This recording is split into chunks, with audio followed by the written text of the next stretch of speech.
I was having too much fun. How's everybody feeling tonight? That was not an appropriate Willy Wonka and the Chocolate Factory party greeting. How is everybody feeling this evening at the Alamo Drafthouse? Acceptable. I'll take it. Welcome to the Alamo Drafthouse. My name is Devin Pike, and I'm a little curious, and I want to actually see what the response is on this.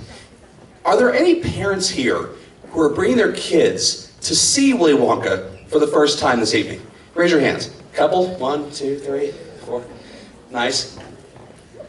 I love this movie. I've seen it. I'm out of breath. I actually ran from back there. I was having fun with our two guests, and I'd like to bring them up now, if you don't mind. Do you mind?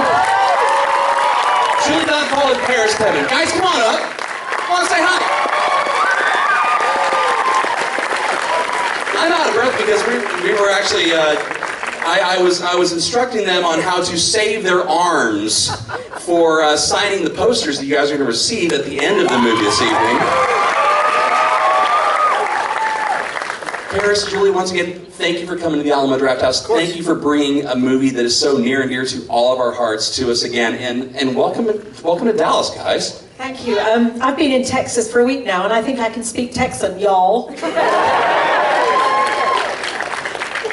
Hi, how you doing? Nice to see you all again. If anybody that was here last year, we have any repeat folks? No, it's all new to you. Okay, great. That's cool. Yeah, we were back there signing. We got partially through the whole stack of posters that we have to sign for all you guys, but you get a poster, you get a poster, you get a poster. It's my Oprah Winfrey moment. Yeah, we're happy to be here. Obviously, it's an awesome movie. You guys probably know that. Did I hear there were a couple of virgins in the audience? Yeah? Okay. I think actually here, you want to tell them what happens in the movie?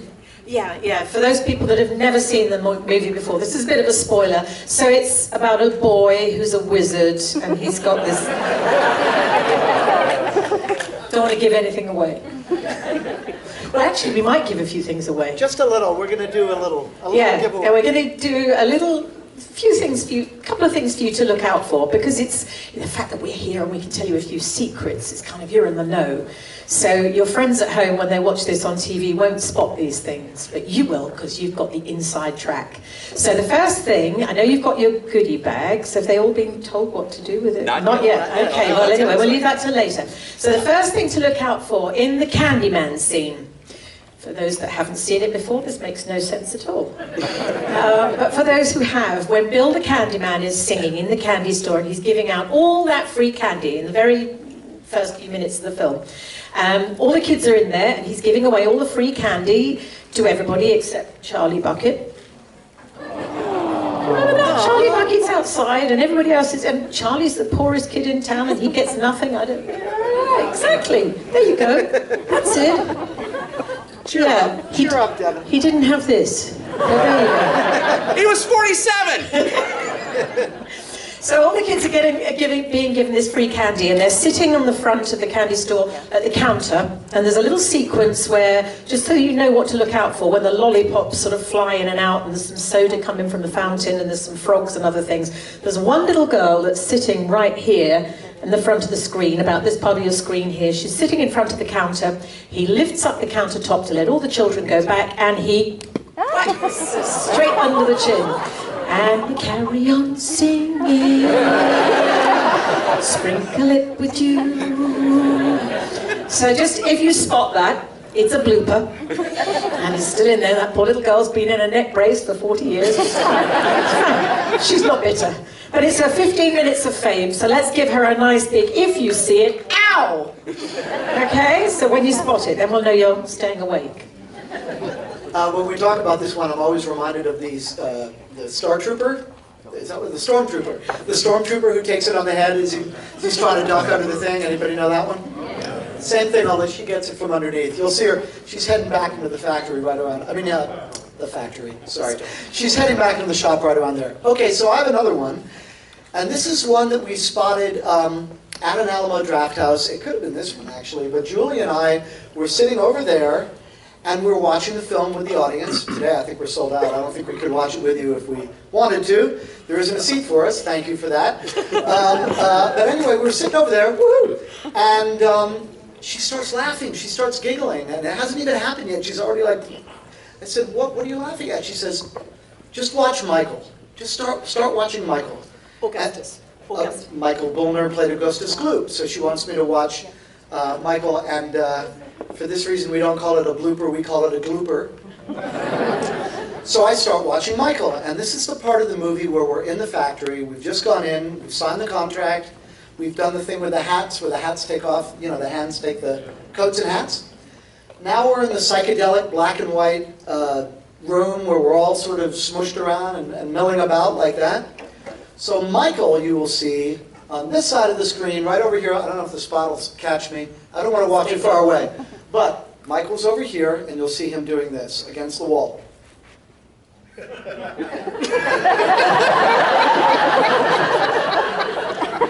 There's some other line that happens where maybe Wonka says something, or my mother says, You know, somebody's touching me. one of those lines. We cut back to Michael. Michael is now doing this.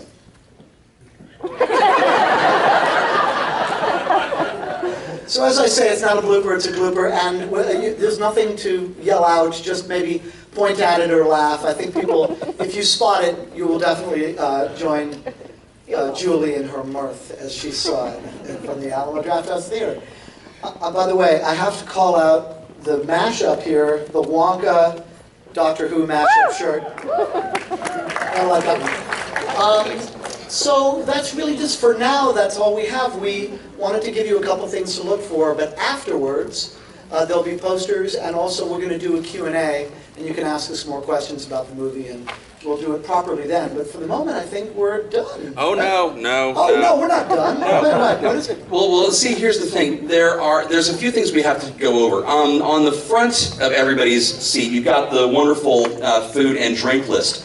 If you turn that list over to the back, you will see all of the different actions that you take on all of the props. So instead, because this will take, the movie will be over before I have to relay everything, so instead, there's a little bit of studying. No one said there'd be studying. So please feel free to peruse that, or just eat everything in the prop bag. That's totally yours, cool to do too.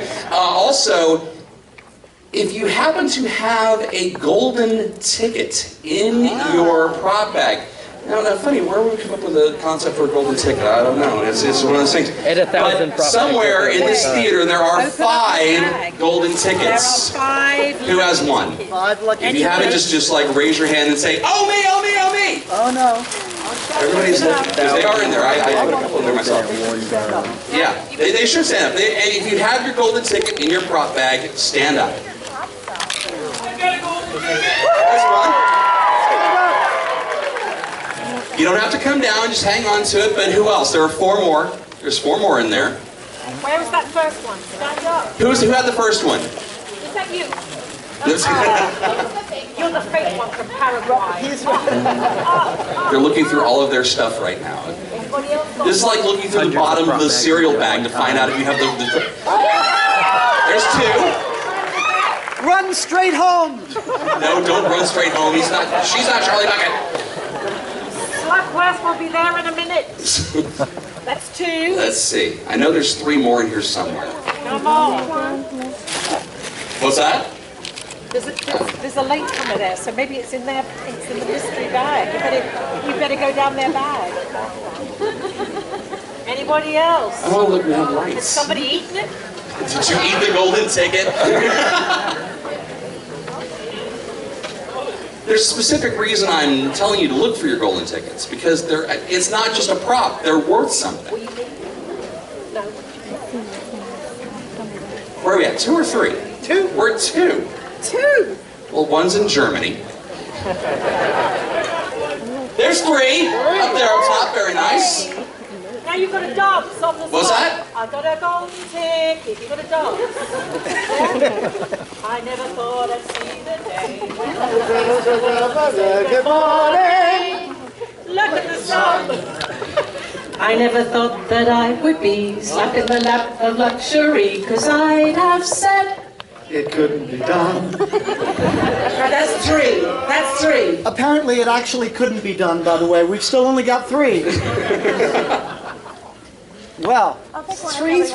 I think somebody must have eaten them. Incredibly possible because they would have eaten a pair of passes to a future Alamo Drafthouse shindig. So if you had a golden ticket, bring it to the box office after the movie is over. You don't have to go now. But after the movie is over, head over to the box office and redeem that for 2 passes to a future Alamo Drafthouse presentation. And now there's one more piece of business to take care of, and that is I've got 5 gummy bears up here. Now I'm curious, are there 5 children who want to play a little bit of a reindeer game? So I got one up front. 5 hungry children. There's a girl in a black shirt right back here. Yes, you miss, right there. You, go ahead and head up front. Let's see. Devon, can I pick one from down here? Absolutely, and Paris, Okay, Paris, yes, come because here. you had your hand up real quick. right here. Yeah, come on. That's... Okay, we've got We might have Okay. 5. We have our 5. 5, we've got All right. 4. Hang on. 1, Where have 2, we got? 3, 4. Now there's 1. Here he comes. 5. Yay, 5. All right. I hope you're hungry. What's your name? Kira, Kira. How old are you, Kira? 8. Kira's 8. Okay, who else have we got? Okay, I've got the microphone, so I better come to you. Don't hide over there in the dark. Come over here. Come over here, because people want to see you. I'm Dean, Dean, how old are you? 8. 8. Right, we've got 2. Yep. Dadgummit. Jasper, Jesper, how old are you? 10. 10? 10. 10. You weren't sure for a minute, were you? I'm Alice, Alice, and how old are you? 10. 10. I'm Emmy, Amy, mm-hmm. how old are you? 9. 9. Okay, right. Oh! You were dreaming of eating one of these, were you? Well, you're going to be eating for a long time. They do? They are big They and look tasty. big and tasty. They and are tasty. big gummy bears. There's a lot of sugar in those. There's a massive amount of sugar in each Sorry one about of that, these. mums and dads. You parents who gave up your kids for this, you're going to be regretting it here in a minute. Right. This is rather insane. They're quite hard to get into. Okay, Are we there? so, yes. Don't eat it yet. This is yours. Hang on to it. Don't eat it yet. Honestly, you can give them a head start. It doesn't matter. They're big. There's one for you. Right, we're going to tell you when. No cheating. Wait. Right. The question is, who can finish their gummy bear?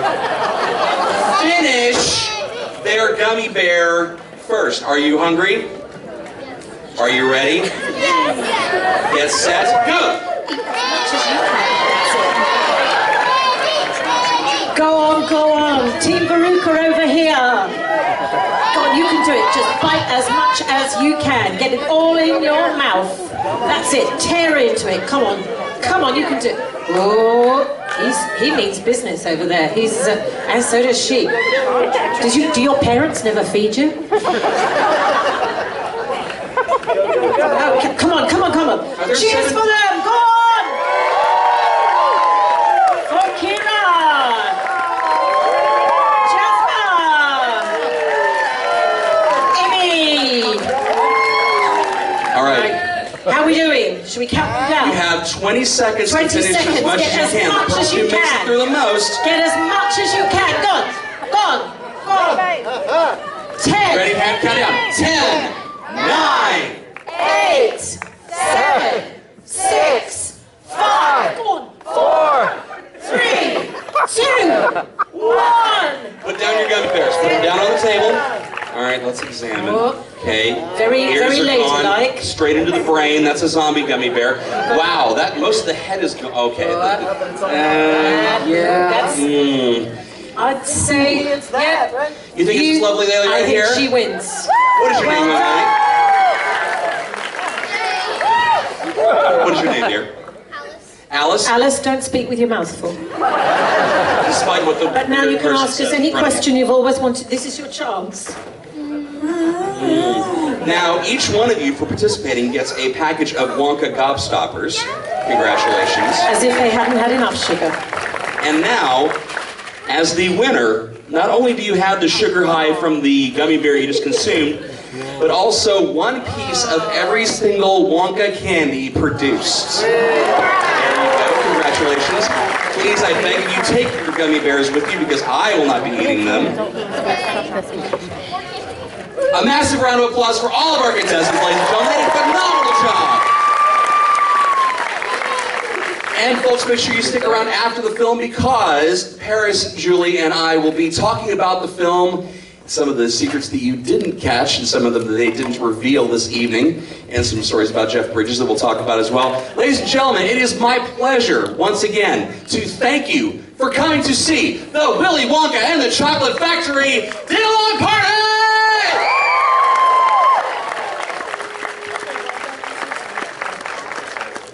Okay. That should keep you busy for the rest of the movie. And tomorrow, and the day after, and the day after. Thank you. Thank you, Jill. We're off.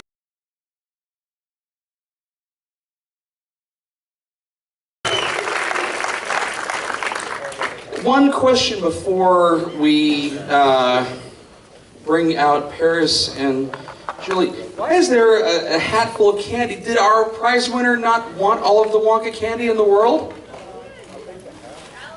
Hang on, this is your candy. Just think if Charlie had bucked his responsibility and said, you know, Willie, I'm not taking the factory. That would just be horrible. There you are. Hello, love. No, now she's running away from me. Hey, Paris, Julie, why don't you guys come on out? Say hi to the folks, ladies and gentlemen. There you go, love. That's yours. I wasn't kidding. Oh, no, it's not. You forgot. Forgot all the candy, Paris. Yes. What's this? I have Ah. Oh, look at this. you. Can you see it in the back? It's her. And that was no fix either. No, that's... Thank you very much. That's gorgeous. Where's the drawing of Paris? Why don't you sit over here? Let's just go to here. They'll hear us. Yes, yes. You know, at a couple of the other Alamo Drafthouses, some people did some cosplay. So there was a Veruca and there was a Violet. And I was going, hey, where are all the my TVs? And then I realized, you guys all dress that way anyway. So why cosplay as a cowboy in Texas? That's what I said. Because it's all cosplay anyway. First things first, what does a snozberry actually taste like? Snozberry. Who ever heard of a snozberry? Well, there isn't such a thing. That's what Veruca Salt says. But if you are a dream maker, as you are, and We the are the song... dreamers of dreams. Yes, exactly. I have no idea. I've yet to find one. First things first, talk a little bit about how you guys reacted. Because there was a massive global casting for the entire cast. All 6 members of Monty Python expressed interest in being Willy Wonka, first off. And the director said, or the producer said, no one knows who Monty Python is in the States, it won't fly. But the kids as well, there was a massive casting for everybody. So talk a little about your individual reactions when you got the roles of Mike TeeVee and Veruca Salt. Okay, my experience was that there was not a massive casting for my role. So I'm going to just start out telling you, no, you're wrong, that's wrong. There was more for hers, but in my case, actually, I was cast by a woman named Marion Doherty. I was in New York City. I started acting when I was 6, and I was in a couple of Broadway shows and a couple dozen commercials. So I was like a working actor from 6 until 11 when I made this.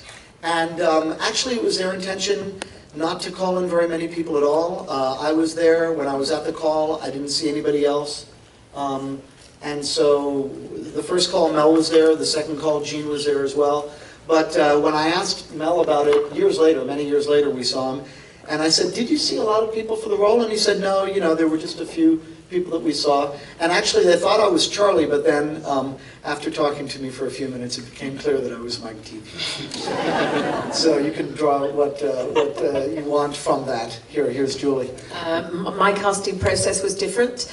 I was at theatre school in London, England, and they were going around a lot of theatre schools in England. So mine was a cattle call. Mine was, you, not you, not you. I didn't even know what I was auditioning for, first of all. And that would have been, I don't know, 100, 200 girls or something. Then it was 50, then it was 20, then it was 10, then it was... And by that time I realised that I was auditioning for this film, and they suggested that I read the book, so I did overnight, and thought, wow, this is amazing, I'd really love to be in this movie. So I got down to the last two, and then I went back to school. My casting was in the morning in London. Went back to my school. By the time I got back to class, my agent, who also ran the school, came in and said I'd got the part. But this was pre-mobile phones and texting and paging and everything else, so I didn't get to tell my mum until I got home from school that evening at about 6:30. So I had to sit on that secret all day. I have a couple of follow-up questions. So, they told you, not your mom? Yep. How did that work? They told me. I don't know. Okay, and the other question is, you said it was down to 2? Yeah. Did you ever see the other girl? No. Deborah Carley. Deborah Carley. Deborah Carley. Miss Where is Carley. she now? Deborah, are you here with us Carley. tonight? No. Flying out of the audience. Exactly. It's her cue to fly out of I the know. audience. Does with a she knife. hate me? I Probably. think- She must watch this. so. And think, that could have been me. Yeah. Anyway, that was my process. Very different to yours. In a decade where everything is CG, it's all green screen, you're acting to dots, you're acting to a pre-visualization. There are a lot of effects in Willy Wonka, and it was very state-of-the-art as far as the effects go for it. But were there things in the production where you had to sit there and have the production team say, okay, this is going to do this? Yeah, very little, because most of what you saw was there. I mean, certainly the chocolate room, that was there. It was a real scene. A real smelly scene. A real smelly scene. A real edible scene. For me, the geese weren't there. So I was told, cut off this height, and above that we will superimpose the geese, and they will be large. There was also green screen used in one shot in my scene. There's a reverse where I'm standing like this. And you can see my mom's huge face there. That's a green screen shot. And there's another one, I think, in the fizzy lifting drinks room. But in general, in a sense, the story isn't the few shots where they actually did green screen. It's all that she's going to sneeze. That's it, done. She's demure. The story is more all the stuff that they actually made. So we would show up on set, and there would be a room that was actually getting smaller and smaller as you walked through it. That would be the kind of thing they would do I think CG. probably now the boat they would CG, but then It was on a cable instead, a la Pirates of the Caribbean. So there was the river, of course, and the boat was on a track and a cable. And There was an interesting story that the Oompa Loompa that was steering the boat thought he really was steering the boat. I'm not sure if that's true. Yeah, I've heard that one. Actually, this is one we haven't talked about. This tour is in the final office where everything is in half. Someone left an actual coffee pot in the area where the guy with the Sawzall was supposed to be sawing everything in half. And so he sawed that in half as well, and all the coffee went everywhere. So, that's the sort of thing that wouldn't have happened with Green. Oh, nice ears, by the way. I don't know if you could see those, but he's wearing some bunny ears.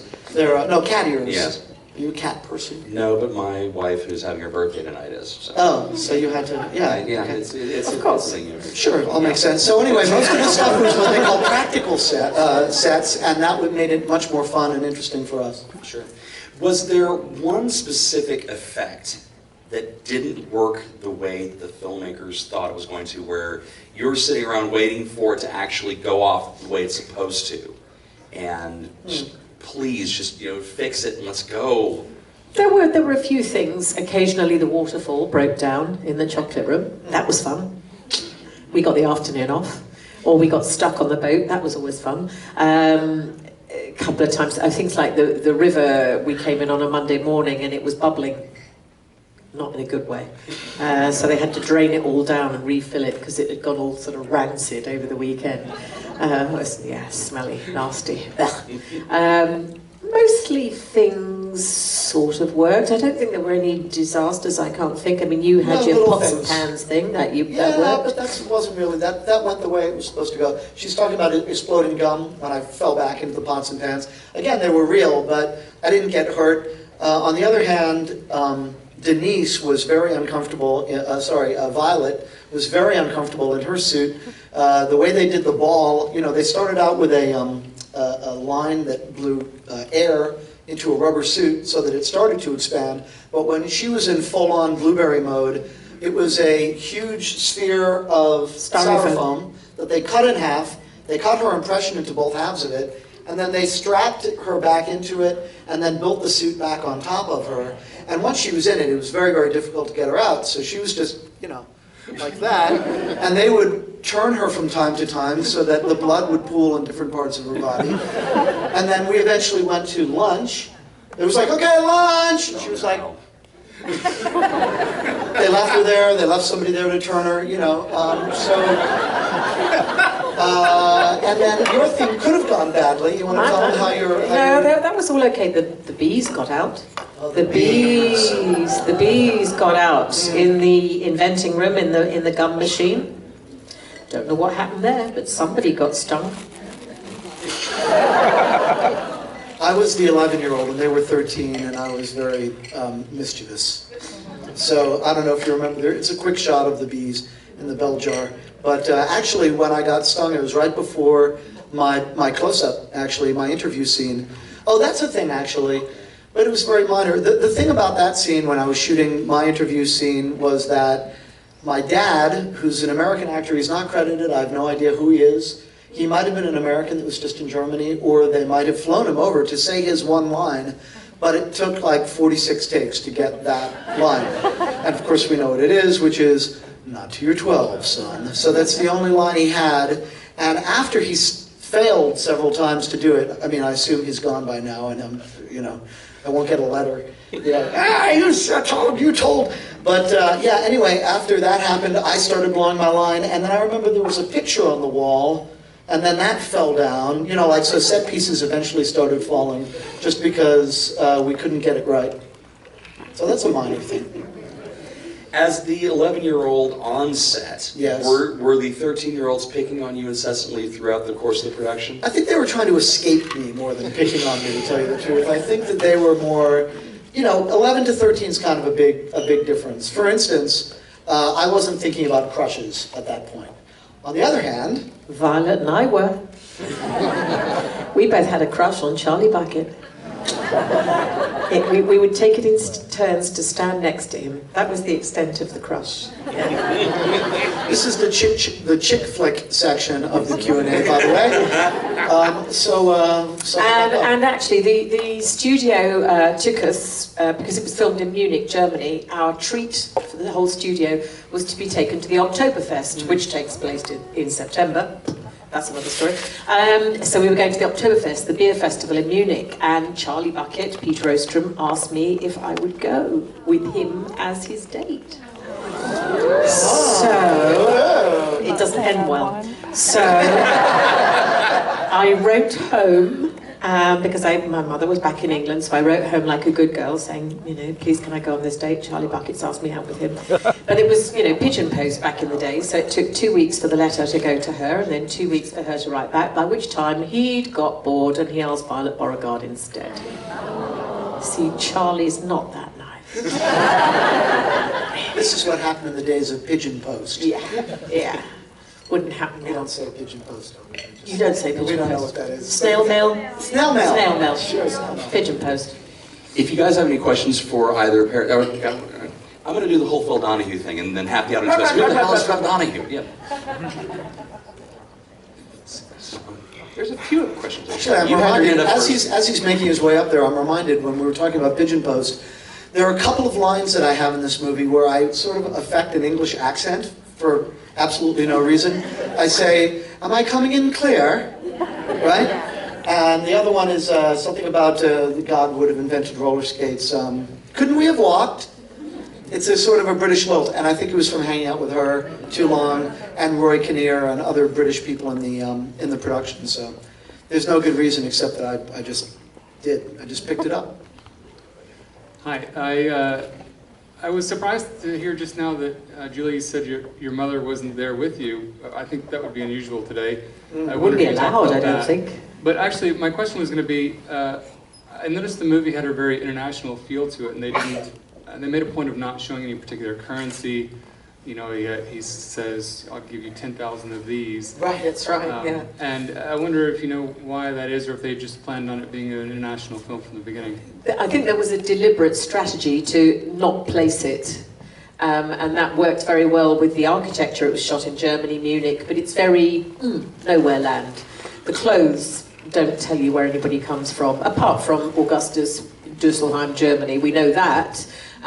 You name... You're British. And Well, I'm they never American. say where I'm from. Oh, okay. No, but they say Marble Falls for you. Arizona. Arizona. Yeah, not Marble Falls, Texas, by the way. Marble Falls, Arizona. Yeah. Yeah. So it's supposed to be very non-specific, and you're right, the coin, you never see what the currency is, and it's, Right. I'll give you 10,000 of these. So it was always their intention to not place it in a time or a place, which has worked quite well. And I think they were trying to make it timeless also. I don't think they were trying to set it in a specific time frame either. Right here in the middle. Which, by the way, sorry, one more thing. Often when I tell people, that, you know, if let's say I'm at a Comic-Con and someone says, "Oh, when was that made?" and I say 71, invariably they go, "Wow, was it 1971? Really, that long ago?" So in that sense, I think the timeless strategy of the costuming and things like that worked. Yeah, it kept it fresh. Yeah. Good evening. So whenever I talk to my friends about the movie, the riverboat scene always comes up, and I was wondering how much did Gene Wilder actually improvise during that? Because he looks like he was just on some kind of brink of madness the entire time. So I was wondering about that. It's all scripted, it's actually all in the script, but how he delivers it is his own interpretation, and we weren't prepared for that. So we'd read the script, same as but we weren't prepared for the delivery, which was quite insane. And actually, it's a poem. It's, I want to say, it might be Arthur O'Shaughnessy. Anyway, is that right? Yeah. So it's a poem. It's written, and of course we didn't know that he was going to do a build and be as nuts as he was. But also he basically does a song. He does write a song around his delivery. And so you could call that improvisation if you want. But I mean, again, I don't think that was improvisation. I think he probably even worked out the tune beforehand. But to us, it felt like improvisation because we had no idea what was coming. I was wondering if you had any insight to Slugworth, if you guys were in on that at all, and if he, there's different elements in the movie where for some of the characters he shows up after they've got the ticket and they're on the news, but for Veruca in particular, he's already in the factory when she finds the ticket. So I was wondering if you guys had insight, are these tickets planted maybe, or we don't know? So we're into conspiracy land now. Well, this was mentioned a couple of nights ago actually, about how come Slugworth did manage to turn up every time a ticket was found. I mean, I feel like the fix was in. I feel like whatever town it is that Wonka lives in, Charlie also lives there. I think, I mean, this is one man's opinion, okay? I mean, when it comes to this, you're asking not only what Roald Dahl intended, but what the director, Mel Stewart, intended. And yeah, he's right there, and I think the fix is in. I think basically, he's pretty sure that Charlie is supposed to get the factory, but he kind of needs to put him through his paces anyway, and the rest of us are just foils to make Wonka sure that this is really his kid. I think he's so obviously good and we're so obviously bad. It's like a setup, you know. And Slugworth is the movie invention. He's mentioned in the books about being a competitor, but he's not there to tempt all the children. So that was a movie invention to give it some sinister something or other. So I don't think Roald Dahl would have figured that the kids were planted. I don't think that was his intention, but it works for the cinema. Oh, and by the way, there are other things. Talk about the seats in the boat. You probably Well, heard that's this the one. other thing. There's people say, you know, that they obviously knew when each kid was going to get it because there's only 4 seats in the boat. And there are a because couple of Augustus other is gone. And the Wonka wash, how come there weren't empty seats, you know? There you go. So there were a few others, but Who are we to say? I work in a continuing education for adults with special needs. And I'm actually in charge of our drama program. And they chose to do this movie for our play. Wow. So we actually had them make a list of questions. Wow. right. I'm going to ask one. Okay. How hard was it for you guys as kids to learn all the lines? Well, this is the interesting thing about movies versus plays. You only have to remember the one line, and then, or maybe it's a couple of lines, but then they cut. If you don't remember it, somebody's right there to, there's a script interpretation person whose job it is to, she says, it's a guy named Frawley Becker. What's it, script what? Dialogue coach. Well, he's a dialogue coach, but anyway, there's somebody there to check your continuity, to see if you use this hand or this hand when whatever, to keep continuity in the thing. And in a play, you have to know the beginning, the middle, and the end of the entire character, and there's an arc that you have to play all the way through every time. But here you just need to understand the few moments that you're doing. I suppose for me, I had to learn the whole song, and I had to be able to lip sync it. So I used to practice. They gave me a reel-to-reel tape of it for me to practice. Pre-DVD, pre-CD, pre-tape recorders, anything. It was reel-to-reel, and I would practice in the mirror in my hotel bedroom, trying to get the lip sync right.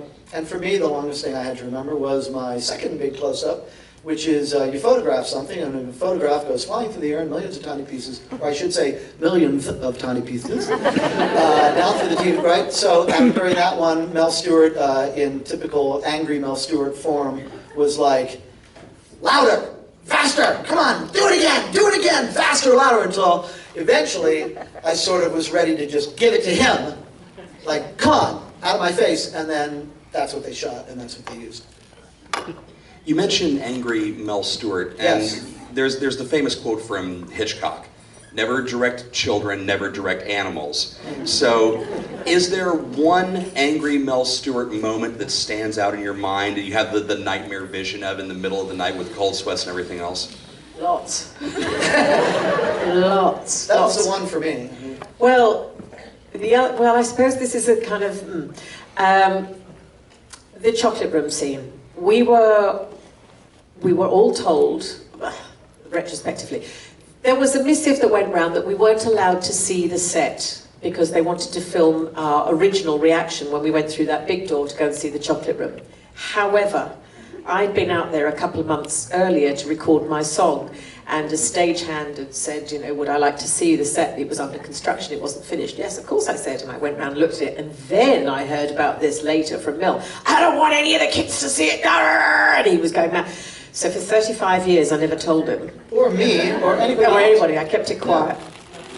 Didn't tell She him. did. And when you did tell And him, I told him at a dinner in New York when we had a sort of anniversary thing, and I said something about, well, I actually did see it. He went, God damn it! 35 years, he's still I would say Yeah. the same thing. Of course, I'd be, yeah. There was a funny moment. We had a reunion, our first reunion with all of us, with Mrs. Bucket and one of the Oompa Loompas, Rusty Goff, and us, and Mel Stewart, the director. And Mel was directing us all. You stand there, you stand there, you do that, you do that. Right. And the next morning, lovely Diana Soul, who plays Mrs. Bucket, she said, I don't know why we're all so nervous. He can't fire us now. Miss Cole, I hate to put you on the spot, so please feel free to say no, but any chance you would sing some of your song? Yeah. I love it. It's my favorite. I'll give you a secret preview because there were some different lyrics that never made it into this. So let me see if I can remember them and if I can pick them. I'll have to go down an octave here. I want to ride in a fine crystal carriage. I want each day to be spring. And when the time comes to think about marriage, I want a king.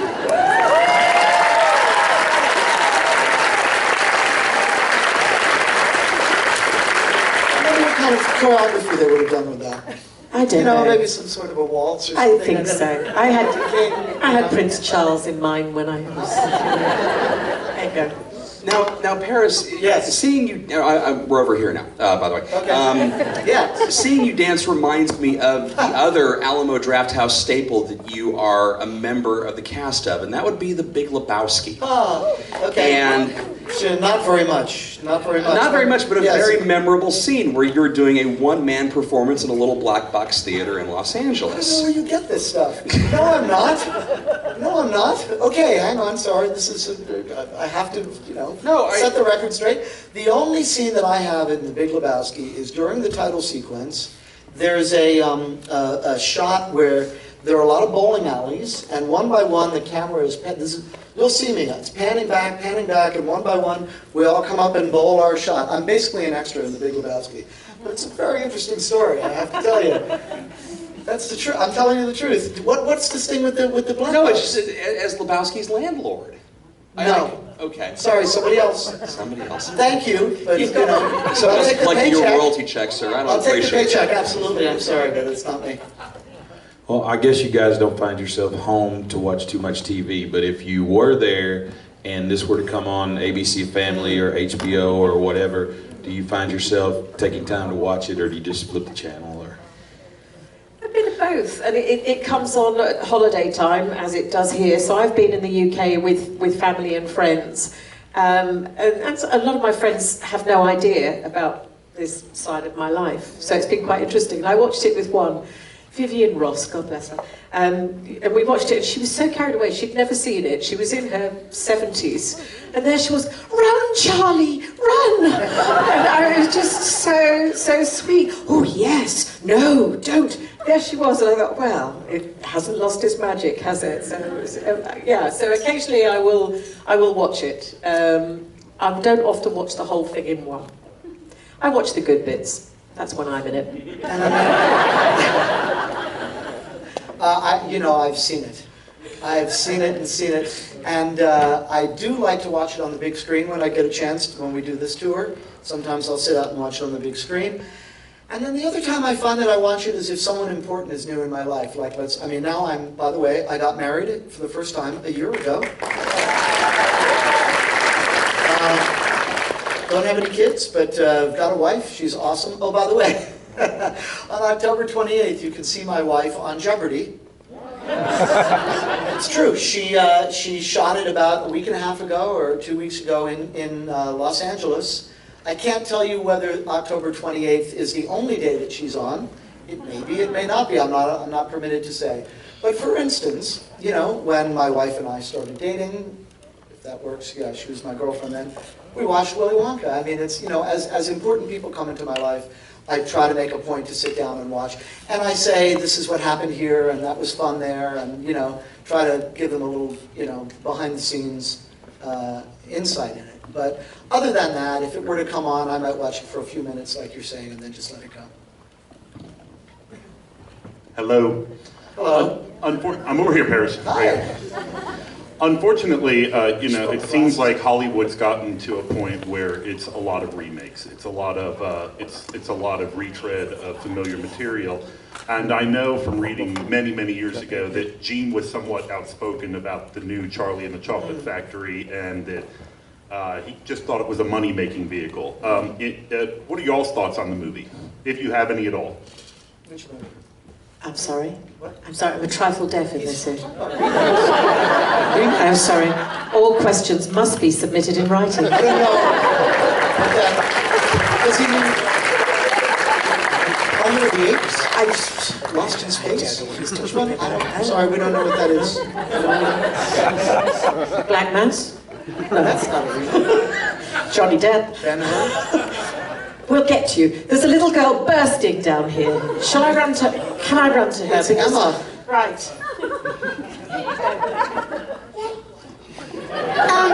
How did Willy Wonka eat the leaf? How did Willy Wonka eat the leaf? Okay. I'll just stand out this one. Because the other girl says, I know. It was actually wax, but he had to spit it out in the trash can. Wow.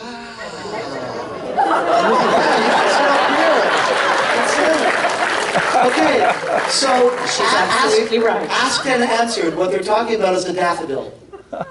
when Gene is singing right at the end of the song and he eats the daffodil, and it makes that nice crunching sound? Wax. I would be worried to not say it in front of them, but they're telling you, so I guess it's okay. So yeah, and the spit bucket in between takes. Where'd you hear that? Mom told you. Your mom told you. Mom told you. Your mom told you. There you go. There are no secrets anymore. Hi. Hi. I was just wondering what happened to the golden tickets. The golden tickets. This is a bit of a sore point with me. First of all, I, in a rare moment of actually taking direction, gave my golden ticket back when the problem. I'm telling you. Well, for instance, one was auctioned for $45,000 not that long ago, a screen use ticket. But yeah, I guess I felt like he was watching me. You know, like my reputation preceded me, so I just gave mine back. On the other hand, there was another one of the 5 kids who took not only a golden ticket, but a few golden tickets, a gobstopper, an egg, a scrumdiddlyumptious bar. What else? That's about it. That's all. That's about it. Just that. Several tickets. Yeah. So. Well, yes, I kept a few. I still have one. I have a couple of Wonka bars. I do have the wrapper of a scrumdiddlyumptious bar. I ate the contents. We were given a lot of the candy. We were out there at Halloween. We were given a lot for trick-or-treating. Which, if only we'd just not giving it to each other. Yeah, that would have been different. But nobody had any idea then that, you know, these things would be, you know, valuable. Here's my consolation. I'm a walking, talking Willy Wonka collectible. I have me. So that's something. I look in the mirror and go, hey look, it's that guy. As long as they don't shrink wrap you, you'll be fine. And you, sir, have our final question of the evening. What was your favorite play again? What was my favorite what? Don't know, right. What is your favorite chocolate? What's your favorite chocolate? Favorite chocolate? Yep. Okay. Well, as a child, I didn't like chocolate. Wrong movie. And having to smash open that watermelon thing in the imagination room that was full of a chocolate custard, oh, that was horrible. I didn't eat lunch for 2 days. It was terrible. Chocolate gloop, cold, wet, slimy nastiness. So no, but I have had therapy and I've worked on it, and if you like to give me gifts of chocolate, that's fine. So I do like chocolate now, but my candy of choice is actually Jelly Belly beans. Yeah. Jelly Belly beans. We sometimes we fold into our Alamo Drafthouse tour that we do on an annual basis. Every other year we go to Fairfield, California, to the Jelly Belly Festival, and there's a very nice guy there. I eat my weight in jelly beans. It's and marvelous. we take a nice tour of the Jelly Belly factory. There's a guy there whose name is John, and he's Mr. Jelly Belly, man. He's got these business cards which are in the shape of a Jelly Belly, and he'll hand them to you. He's got them right there, and he also has little samples of Jelly Bellies, always ready to hand. And he drives up in a Volkswagen Bug, that's been shrink wrapped to look like Jelly Bellies. I mean, this guy is like... He wanted to be Wonka. Yeah. His real life, he's total Wonka. So when we go there, she's obviously in her element. My favorite chocolate, I just realized when someone asked me this, when he asked me this, that one of my very favorite chocolates now, I picked up the habit, if you will, in Munich in 1971. They're called Toblerone. I love a nice Toblerone with a nougat and it sticks in your teeth after. And well, that's where the opening credits were shot. Did you know that? At where? At the Toblerone factory? Tobler factory. At the Tobler factory. There you go. So I love the Toblerone. Guys, it is a pleasure to have you here. It is a pleasure to get a chance to express our gratitude for being part of our very warm childhood memories. When you see people who flock to these tour dates, what goes through your head when you see people who are seeing it for the first time or the 100th time and who wrap their arms around this film after so many years? If it's for the first time, I'm thinking, God, that's terrible parenting.